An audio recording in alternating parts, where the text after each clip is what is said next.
একটা কথা বলো তো আমাকে, যে তোমার এক্সের কথা এখনো তোমার মনে পড়ে? ভিডিও করতেছো কেন? এগুলো আবার ভিডিওতে জিজ্ঞাসা করেন? আরে না, এটা মানে একটা স্মৃতি রাখলাম মনে করো আমাদের মধ্যে। হ্যাঁ, বলো না এক্সের কথা মনে পড়ে? আরে না না, অনেকদিন হয়ে গেছে, ওগুলো কি আর মনে থাকে নাকি ওগুলো? আরে তুমি আমাকে বন্ধু ভাবে বলো, বন্ধু ভাবতেছো না বউ ভাবতেছো, তার জন্য তুমি বলতেছো না। বলো না, কোনো ব্যাপার নেই, বলো।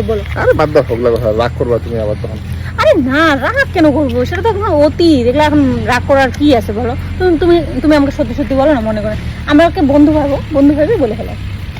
দেখো ব্যাপারটা ওইটা না, মানে বউ এগুলা কথা তো সম্ভব না না বলা। এখন তুমি যেহেতু বাদ জোর করতেছো, বন্ধু হিসেবে জানতে যাচ্ছ, মনে পড়ে না এমনটা না, মানে মাঝে মাঝে ধরো মনে পড়ে, তখন কি ওই মনে করো সেরকম তো আর কিছু করার থাকে না, ওই ধরো মনে করো একটু ফেসবুক প্রোফাইলটা একটু ঘাইটে নিলাম, একটু দেখে নিলাম কি পোস্ট করতেছে না করতেছে, কি সিচুয়েশন আছে নাই, এইটুকুই আর।